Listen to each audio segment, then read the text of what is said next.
হরে কৃষ্ণ। লীলা পুরুষোত্তম শ্রীকৃষ্ণ। শ্রীকৃষ্ণের অবতরণ। আসরিক রাজাদের অত্যাচারে যখন পৃথিবী ভারাক্রান্ত ও ত্রস্ত হয়ে উঠেছিল, তখন মাতা বসুন্ধরা ব্যথিত চিত্তে ব্রহ্মার কাছে একটি গাভীর রূপ ধারণ করে কাঁদতে কাঁদতে তার করুণ দুঃখের কাহিনী শোনান। কিন্তু ব্রহ্মা অত্যন্ত ব্যথিত হয়ে বসুন্ধরাকে নিয়ে ভগবানের ক্ষীর সমুদ্রের দিকে যাত্রা করেন। বরাহ রূপ ধারণ করে আগে শ্রী বিষ্ণু বসুন্ধরাকে রক্ষা করেছিলেন। দেবাদিদেব মহাদেবের নেতৃত্বে সমস্ত দেবতারা ব্রহ্মা সহ ক্ষীর সমুদ্রে শায়িত ক্ষীরোদকশায় বিষ্ণুর স্তব করতে থাকে। ক্ষীর সমুদ্রের তীরে এই স্তব শুনেও যখন বিষ্ণু প্রসন্ন হলেন না, তখন ব্রহ্মা স্বয়ং তপস্যা করতে শুরু করলেন। সেই সময় শ্রী বিষ্ণু ব্রহ্মাকে জানালেন তিনি খুব শীঘ্রই যদুকুলে জন্মগ্রহণ করবেন অসুর সংহার করার জন্য। পরমেশ্বর ভগবানের কাজে সহায়তা করার জন্য দেবতারা তাদের পত্নী সহ যদুকুলে বিভিন্ন পরিবারে জন্মগ্রহণ করবেন।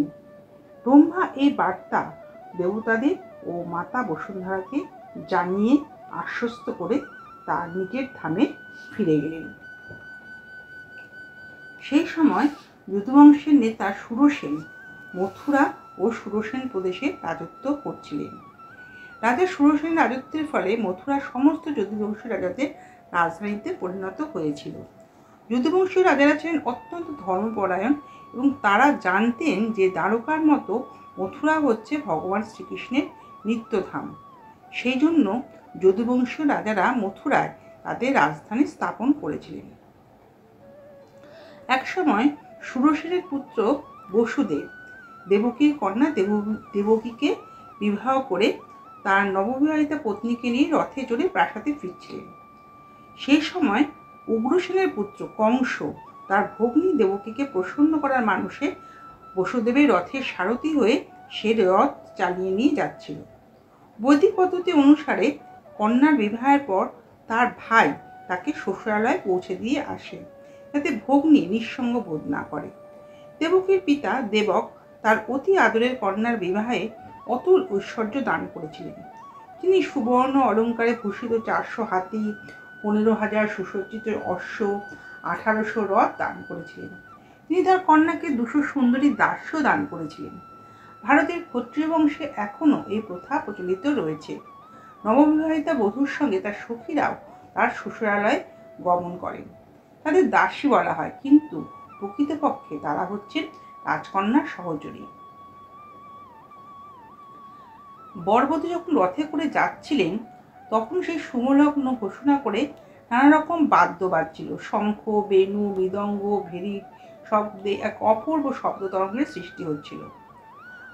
সমস্ত শোভাযাত্রা যখন অত্যন্ত সুন্দরভাবে অগ্রসর হচ্ছিল আর কংস বরবধূর রথ চালিয়ে নিয়ে যাচ্ছিল, তখন হঠাৎ দৈববাণী হলো, কংস, তুমি নির্বোধ, মূর্খতার বশে তুমি তোমার ভগ্নী এবং ভগ্নীপতির রথ চালিয়ে যাচ্ছ।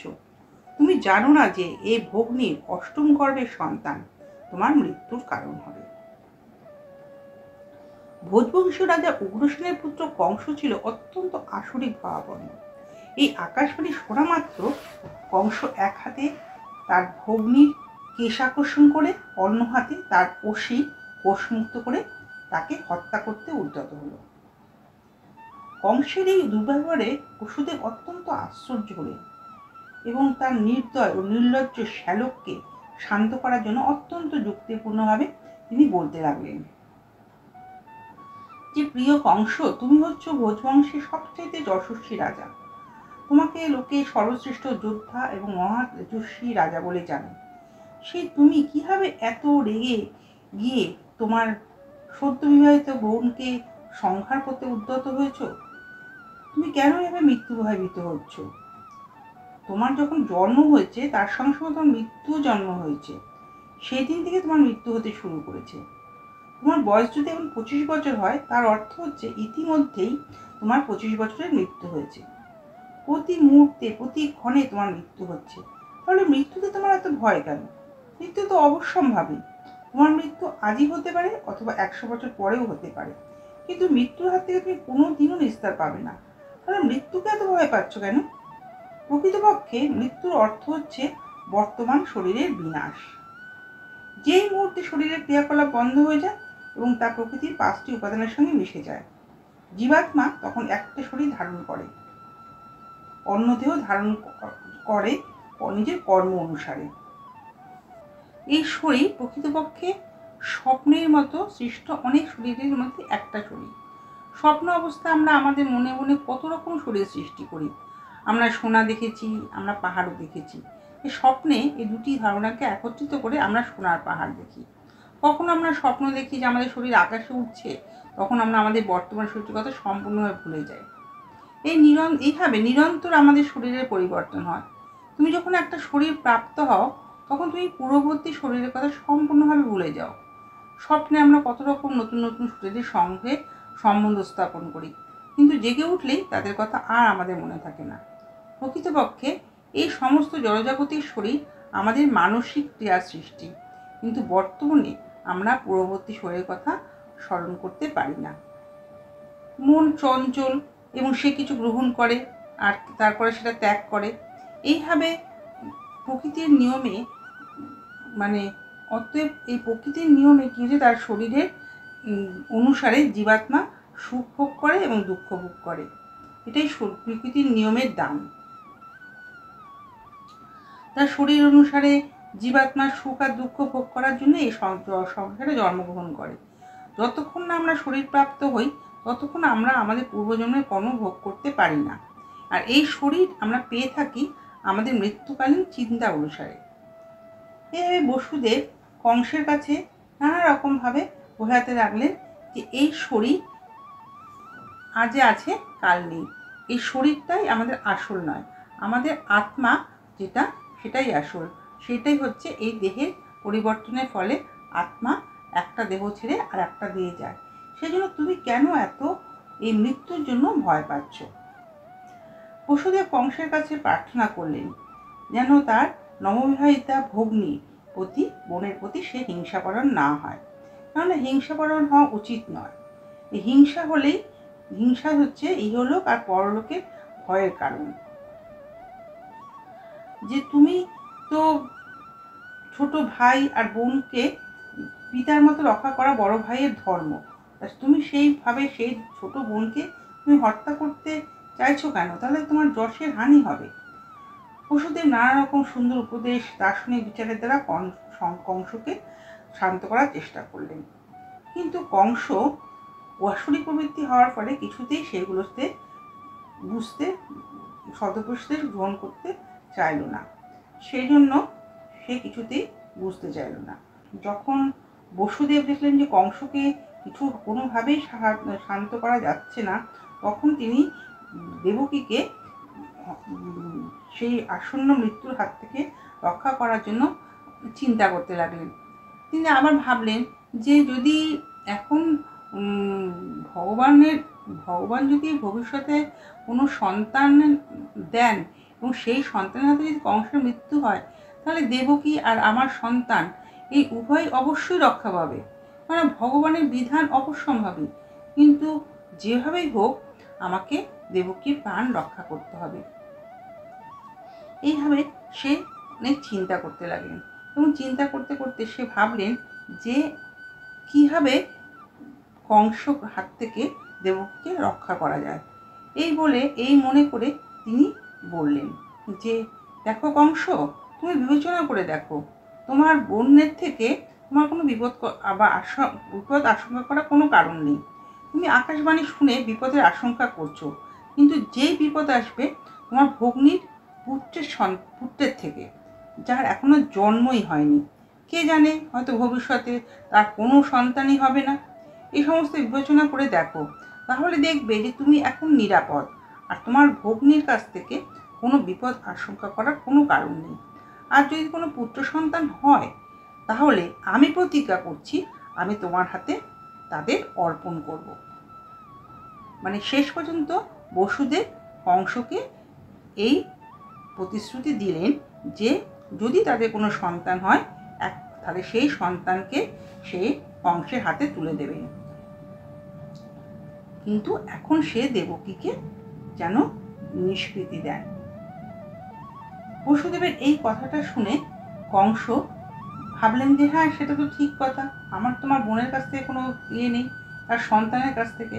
আর তিনি বসুদেবকে চিনতেন যে বসুদেব কোনো বাজে কথা বলবার লোক নয়, সে যখন বলেছে সে তাকে দেবে, তখন বসুদেব ঠিকই দেবে। এই মনে করে কংস বসুদেবকে আর দেবকীকে সেখান থেকে মুক্ত করে দিলেন।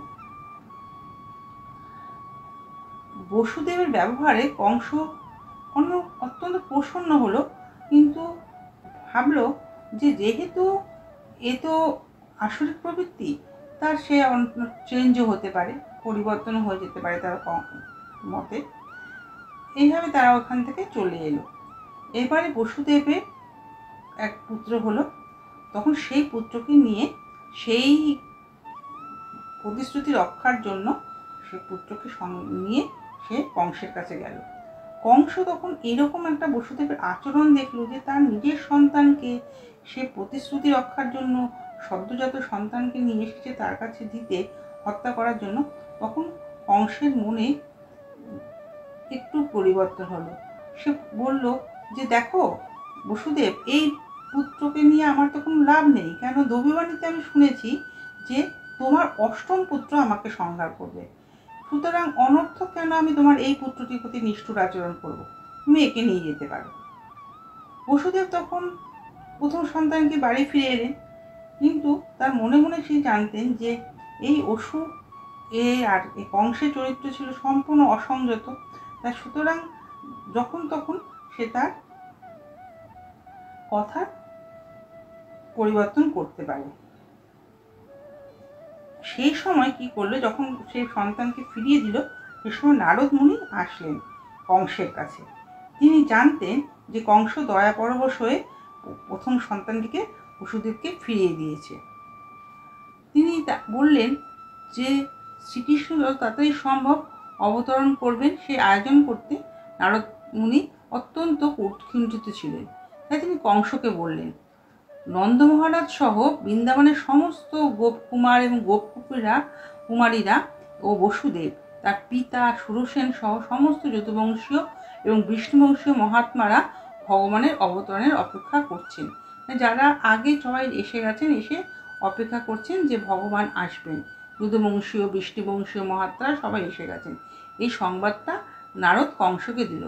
নারদ কংসকে সতর্ক করে দিলেন যে সে সমস্ত পরিবারের সমস্ত বন্ধু শুভাকাঙ্ক্ষী ও দেবতাদের থেকে সাবধান থাকতে। কংস, তার বন্ধু ও পরামর্শদাতারা সকলেই ছিল আসুরি, মানে কংসের যত বন্ধু বান্ধব সকলেই আসুরি প্রকৃতির ছিল। দানবেরা সর্বদাই তাদের ভয়ে ভীত থাকত। আর এই যে কথাটা শুনলো যে নারদের কাছ থেকে, তখন কংস তৎক্ষণাৎ সঙ্গে সঙ্গে সন্তুষ্ট হয়ে উঠল। সে বুঝতে পারলো যে দেবতারা যখন আবির্ভূত হয়েছেন তখন নিশ্চয়ই বিষ্ণু খুব তাড়াতাড়ি আবির্ভূত হবেন। তাই তৎক্ষণাৎ তার ভগ্নিপতি বসুদেব আর দেবকীকে বন্দি করে সে কারাগারে রুদ্ধ করে দিল এবং তাদের নবজাত সন্তানটিকেও সে হত্যা করল। কারাগারে এই যে শৃঙ্খলাবদ্ধ অবস্থা ছিল, সেইভাবে বসুদেব এবং দেবকী প্রতি বছর একটি করে পুত্রে জন্ম দিতে লাগলো, আর কংস তাদের বিষ্ণুর অবতার বলে মনে করে একে একে হত্যা করতে লাগলো। দেবকীর গর্ভের অষ্টম সন্তানের প্রতি কংস বিশেষভাবে ভীত ছিল, কিন্তু নারদের আগমনের পর সে বিবেচনা করলো যে কোনো সন্তানই কৃষ্ণ হতে পারে, তাই দেবকী এবং বসুদেবের সবকটি সন্তানকে হত্যা করা শ্রেয় বলে সে মনে করল। কংসের এই আচরণ বুঝতে পারা খুব কঠিন নয়। পৃথিবীর ইতিহাসে বহু রাজ পরিবারের অনেক দৃষ্টান্ত রয়েছে, যেখানে নিজের স্বার্থসিদ্ধির জন্য পিতা, ভাই, বন্ধু বা সমস্ত পরিবারকে হত্যা করা হয়েছে। এতে আশ্চর্য হওয়ার কিছুই নেই, কেননা তাদের অভীষ্ট সিদ্ধির জন্য অসুরেরা যাকে ইচ্ছা হত্যা করতে পারে। নারদ কংসকে তার পূর্বজন্মের বৃত্তান্ত শুনিয়েছিলেন। তার কাছে কংস জানতে পেরেছিল যে পূর্বজন্মে সে ছিল কালনেমি নামক এক রাক্ষস এবং বিষ্ণু তাকে সংহার করেছিলেন। এই জন্মে ভোজবংশে জন্মগ্রহণ করে সে যদুবংশের পরম শত্রু হয় বলে ঠিক করেছিল, কেননা কৃষ্ণ যদুবংশে আবির্ভূত হচ্ছিলেন। কংস তখন অত্যন্ত সন্তুষ্ট ছিল, কেননা পূর্বজন্মের মতো এবারও কৃষ্ণ তাকে সংহার করবেন। সে প্রথমে তার পিতা উগ্রসেনকে বন্দী করল, কেননা তিনি ছিলেন যদু, ভোজ এবং অন্ধক বংশের মুখ্য অধিপতি। পুরুষোত্তম শ্রীকৃষ্ণ গ্রন্থে শ্রীকৃষ্ণের অবতরণ নামক প্রথম অধ্যায় সমাপ্ত।